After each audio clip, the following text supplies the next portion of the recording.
বাংলায় একটা কথা আছে, বাঙালির 12 মাসে 13 পার্বণ। আর সেই 13 পার্বণের অন্যতম পার্বণ কি জানেন? হ্যাঁ, কলকাতা আন্তর্জাতিক বইমেলা। দেখতে দেখতে 48তম বছরে পা রাখতে চলেছে কলকাতা আন্তর্জাতিক বইমেলা। রাত পোহালেই সেই শুভক্ষণ, অর্থাৎ 28শে জানুয়ারি বিকেল 4টে এই কলকাতা আন্তর্জাতিক বইমেলার শুভ উদ্বোধন করবেন রাজ্যের মাননীয় মুখ্যমন্ত্রী শ্রীমতী মমতা বন্দ্যোপাধ্যায়। এছাড়াও থাকছেন বিভিন্ন দেশের রাষ্ট্রদূতেরা। এবারের ফোকাস কান্ট্রি অবশ্যই জার্মান ছাড়াও এবারে কিন্তু অন্যান্য দেশের স্টলও প্রতিবারের মতো থাকছে বইকি। তবে এইবার থাকছে না বাংলাদেশের স্টল। তার কারণ সাম্প্রতিক অতীতে বাংলাদেশের যা ঘটনা ঘটেছে সেই জায়গায় প্রেক্ষাপটে দাঁড়িয়ে এবার কিন্তু বাংলাদেশের কোনো স্টল থাকছে না। 28শে জানুয়ারি উদ্বোধনের আগের দিন কলকাতা আন্তর্জাতিক বইমেলা হয়ে গেল প্রেস বিজ্ঞপ্তি এবং এরই সঙ্গে সাংবাদিক সম্মেলনে বসেছিলেন কলকাতা আন্তর্জাতিক বইমেলার আয়োজক সংস্থা অর্থাৎ গিল্ডের সাধারণ সম্পাদক সুধাংশু শেখর দে এবং সভাপতি ত্রিদীপ কুমার চট্টোপাধ্যায়। বাংলাদেশ এখানে প্যাভিলিয়ন থাকছে না, এটা তো আপনারা জানেন একটা পলিটিক্যাল ব্যাপার। এবং আমরা সবাই কিন্তু এতে দুঃখিত।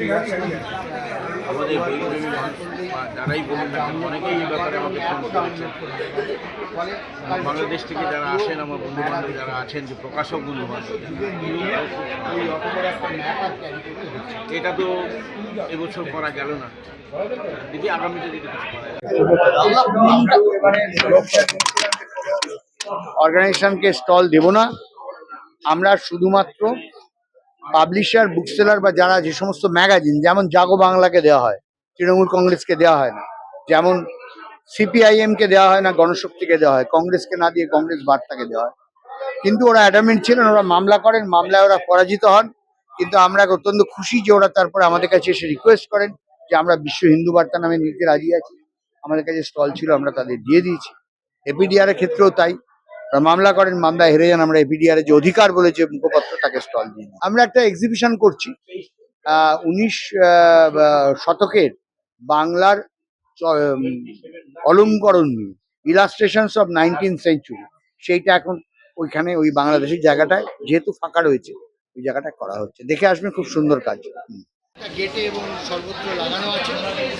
আমরা কিউআর কোড স্ক্যান করলে ম্যাপ এবং ডাউনলোড এবং অ্যাপও ডাউনলোড হয়ে যাবে। এবং সেই অ্যাপ দিয়ে গুগল প্লে স্টোরে অলরেডি এখন অ্যাপ রয়েছে। আপনারা মাঠের কোথায় কোন স্টল, কোথায় আপনি যেতে চান, সব আপনাকে লোকেট করে নিয়ে যাবে। এবং আমরা খুব খুশি যে আমাদের রিকোয়েস্টে, আমাদের অনুরোধে মেট্রো তারা যে কাজ করবে বলে বন্ধ রাখবে বলেছিল 31/1/2 তারা চালু করছে। তারা 26শে ফেব্রুয়ারি থেকে কাজ করবে। তবে এইবারের বইমেলার সব থেকে আকর্ষণ বিষয় হচ্ছে ম্যাসকট, দুটি হাঁস, হাসো হাসি। মেলার আগত সবাইকে তারা অভ্যর্থনা জানাতে প্রস্তুত থাকবেন। অর্থাৎ এইবারের ম্যাসকট বইমেলা জুড়ে কিন্তু থাকছে।